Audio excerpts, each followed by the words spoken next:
Olá, bem-vindos a mais essa nossa conversa. Hoje a gente vai dar uma olhada num tema que, olha, mexe com muita gente. Qual o melhor momento do dia para aquela conexão mais profunda, sabe? Espiritual, ou mesmo para refletir. Existe mesmo um segredo aí nas manhãs? Pois é, né? Muita gente fala disso. Exato. E a gente está com um material bem legal aqui, umas reflexões de fontes escritas sobre essas práticas que vão fundo nessa questão. Então, nossa missão hoje é tentar entender por que essa fama toda das manhãs. Mas, claro, sempre valorizando que cada um tem seu ritmo, né? A ideia é ir além do horário e sacar o princípio por trás de dedicar esse tempo. Preparados? Bora lá. Ok, vamos desempacotar isso aí. Para começar, o material já entra numa questão delicada. Aquela coisa do tipo, mas eu não funciono de manhã. Sabe, é bem comum ouvir isso. Super comum. E acho interessante como as fontes já colocam isso na mesa, né? Não é para disfarçar. Sim, parece que reconhecem essa barreira inicial, né? A ideia de ter que acordar ainda mais cedo para ficar quieto pode parecer, sei lá, um sacrifício gigante para quem sente que só pega no tranco mais tarde. Exatamente. E o legal é que, pelo que tá ali, a abordagem não é tentar, converter todo mundo para virar madrugador na marra. O argumento principal não é esse, de forçar uma rotina contra a natureza da pessoa. É algo mais profundo. Que seria? A ideia de oferecer o nosso melhor momento para essa conexão. Aquele período em que a gente está mais presente, mais inteiro mesmo, sabe? Seja qual for esse momento, parece que o ponto de partida é esse respeito pela individualidade. Certo, o nosso melhor faz sentido. Mas então por que essa insistência toda culturalmente e também no material que a gente está vendo sobre as manhãs? O que tem de tão especial nesse período, na visão dessas fontes? Ótima pergunta. E as fontes trazem algumas razões, sim.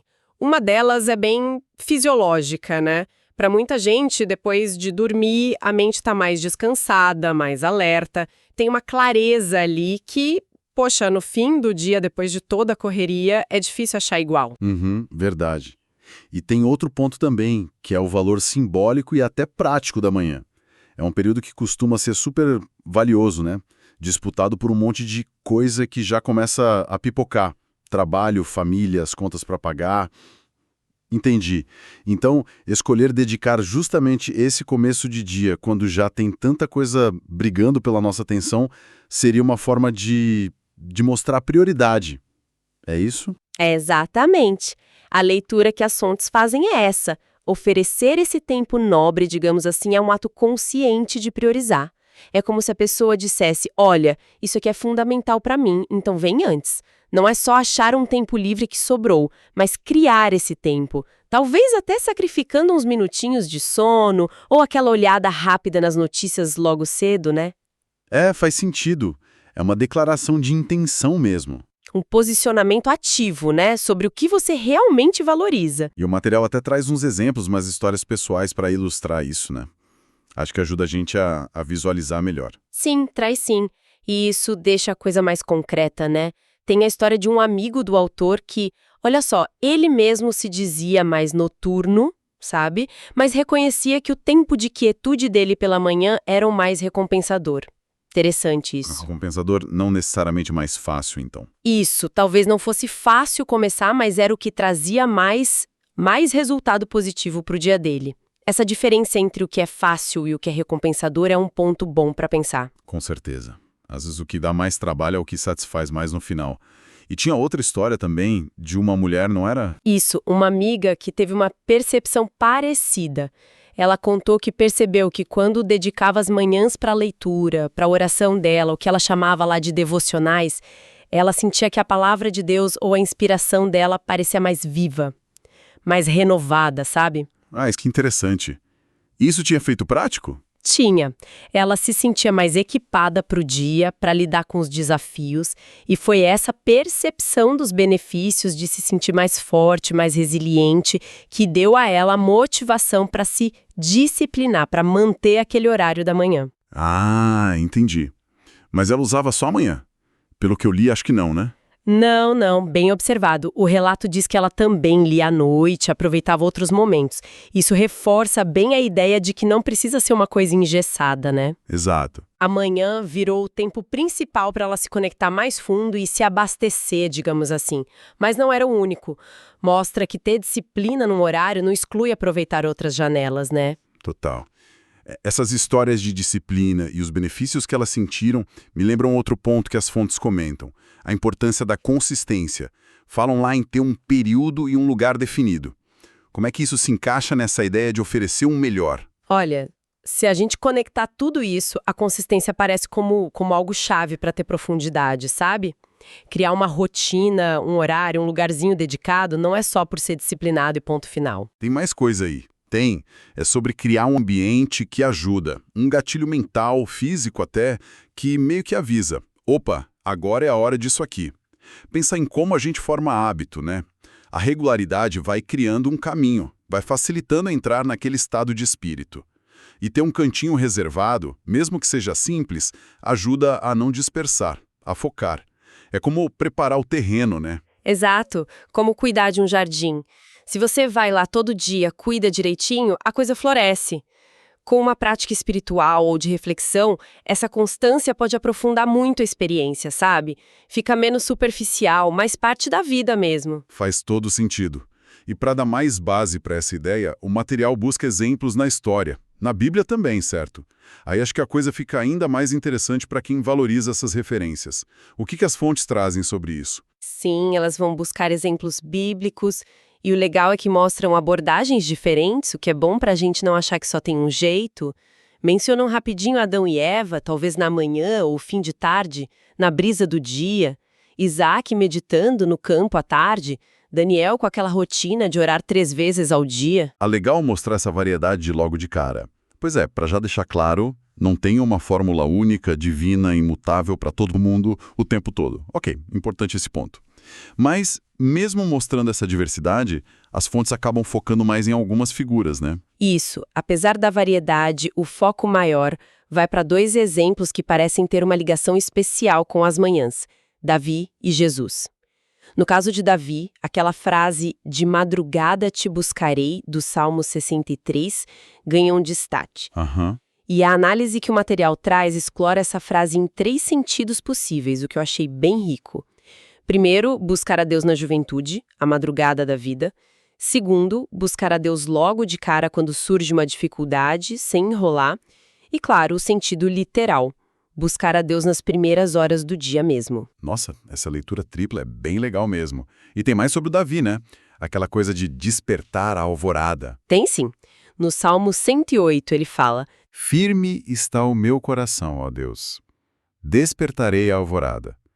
As fontes ligam isso a uma atitude de decisão, de proatividade, de zelo.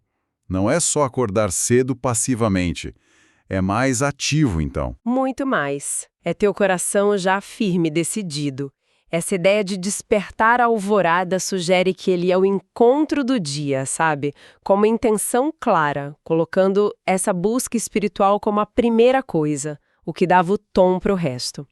É uma postura de compromisso diário, bem ativa.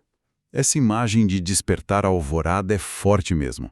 E sobre Jesus, as fontes parecem dar um peso ainda maior para ele, né? Com certeza. O exemplo de Jesus é apresentado como algo bem impactante. A passagem principal que citam é de Marcos 1:35. Tendo se levantado alta madrugada, estando ainda escuro, saiu, foi para um lugar deserto e ali orava. Alta madrugada, ainda escuro. Uau! Pois é. E o que deixa isso ainda mais forte, segundo a análise do material, é o contexto em que isso aconteceu. Ah, o contexto. Conta aí. Isso deve fazer diferença na interpretação, imagino. Muita diferença. As fontes fazem questão de ressaltar essa busca de Jesus bem cedinho aconteceu logo depois de um dia super intenso. Ele tinha ensinado na sinagoga, curado gente, e o trabalho foi até tarde da noite com um monte de gente procurando por ele.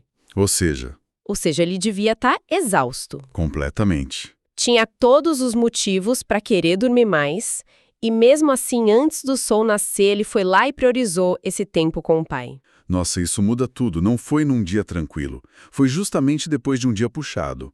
E o que as fontes concluem disso? A interpretação que o material sugere é que a verdadeira fonte de energia, de revitalização para Jesus, não vinha só do sono, do descanso físico. Vinha fundamentalmente dessa comunhão com o Pai. Era dali que vinha a força. Exato. A força, a direção, a energia para continuar aquele ministério tão desgastante. A conexão espiritual não era mais uma tarefa na lista. Era a própria fonte que sustentava tudo. E priorizar isso, mesmo cansado, mostra o quanto era vital na visão que o texto apresenta. Isso faz a gente pensar na qualidade desse tempo, né? Não só no horário. As fontes chegam a conectar essa prática de Jesus de manhã com os resultados dessa conexão, o que vinha dali. Sim. E aqui o material entra numa interpretação bem específica, bem profunda de outra passagem, o Salmo 110, verso 3. Uma tradução possível é: como o orvalho da aurorada, os teus jovens virão a ti trajando vestes santas. A análise pega essa imagem poética e desmembra em 3 partes, sabe? Que seriam os frutos desse tempo dedicado, usando o exemplo de Jesus de manhã como principal. 3 partes? Fiquei curiosa quais seriam. Perto da presença divina, de pureza, de uma comunhão bem profunda, sem barreiras, um estado de proximidade especial que se alcançava ali. Ok, intimidade. E a segunda? A segunda seria a impregnação, ou um poder criativo. A menção à alvorada não é só para marcar o tempo, é vista como um momento cheio de potencial criativo, de gerar vida, de inspiração divina mesmo. Como se fosse um tempo em que novas ideias, força, direção fossem geradas, sabe? Como o próprio dia que está nascendo. A alvorada como essa metáfora de renovação e começo. Interessante. Impregnação, poder criativo. E a terceira? E a terceira é a revitalização. Aquela imagem dos jovens vindo como orvalho. O material associa isso com renovar as forças, com frescor, com energia restaurada, com se sentir jovem de novo. O orvalho da manhã, né, que é puro, vital, ele simbolizaria esse vigor, essa prontidão que vinha desse encontro. Uau! Intimidade, impregnação e revitalização. É uma leitura bem profunda mesmo desses versos e conecta a prática da manhã com resultados bem concretos, né? Na experiência espiritual e na disposição para a vida. Exatamente. A interpretação que as fontes trazem sugere isso, que um tempo dedicado com essa intenção, principalmente no ambiente da manhã, que as fontes veem como simbolicamente propício, teria o potencial de gerar essa combinação poderosa. Sentir-se perto do sagrado, receber inspiração e ter a energia renovada. Mas mesmo com o foco na manhã, por causa do exemplo e da simbologia, a essência desses resultados poderia ser buscada em outro horário, imagino. Em tese, sim. A essência, intimidade, inspiração, revitalização poderia ser o objetivo em qualquer horário que a pessoa escolha como seu melhor. Mas as fontes parecem dar à manhã uma força simbólica e talvez até prática especial para catalisar tudo isso. Entendi. Então, depois dessa viagem toda, a resistência inicial, as razões para escolher amanhã, os exemplos, a consistência, a profundidade dos casos de Davi e Jesus e essa interpretação do Salmo 110, como é que as fontes amarram a conversa? Qual a mensagem final para quem está aí tentando achar o seu próprio tempo ideal? Olha, a reflexão final que o material apresenta meio que volta para a pergunta inicial, mas com outra bagagem, né? Pergunta de novo, manhã ou noite? E até joga uma ideia, por que não os dois? Tipo, oferecer os primeiros frutos do dia e os últimos frutos também. Isso, reconhecendo que pode ter valor começar e terminar o dia com essa intenção. Mas, no fundo, a mensagem principal que fica... Então, o que tudo isso significa, né? No fim das contas. Parece que a gente rodou e voltou pro começo, mas sabendo mais coisa. É um pouco isso, mas acho que com mais clareza sobre o que realmente importa. A conclusão principal que a gente tira da análise dessas fontes é: ok, tem flexibilidade no horário? Sim. Rigidez não é o ponto. Mas a intencionalidade, a prioridade e o compromisso de dedicar o melhor de si para essa prática, isso é crucial. A qualidade da presença, a constância, isso supera o relógio.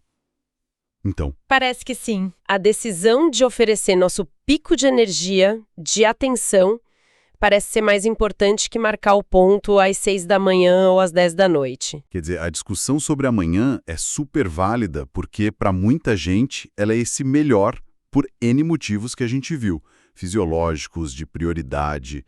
Mas o princípio por trás é maior que o horário em si. Exatamente isso.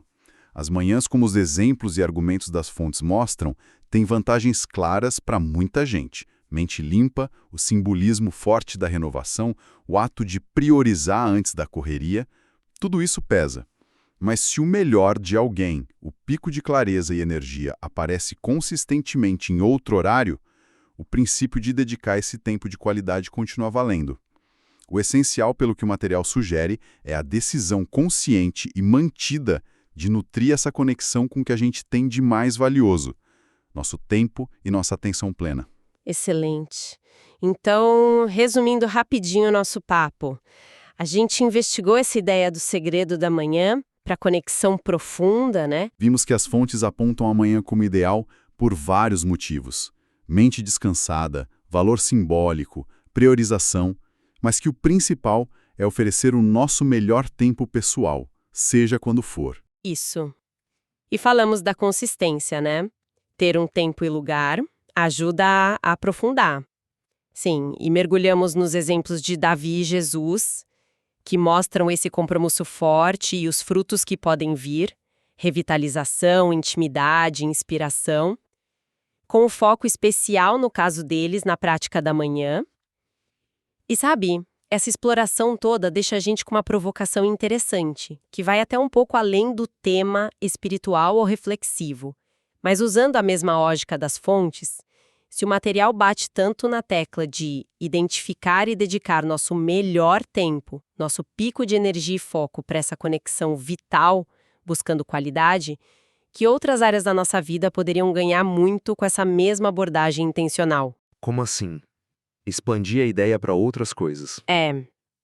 Onde mais a gente poderia aplicar essa disciplina de sacar qual é o nosso melhor período e proteger esse tempo para as coisas que realmente importam? Sei lá, para aquele projeto no trabalho que exige concentração máxima. Ou para aprender algo novo. Exato. Ou para investir tempo de qualidade num relacionamento importante, em vez de dar só o restinho de energia no fim do dia.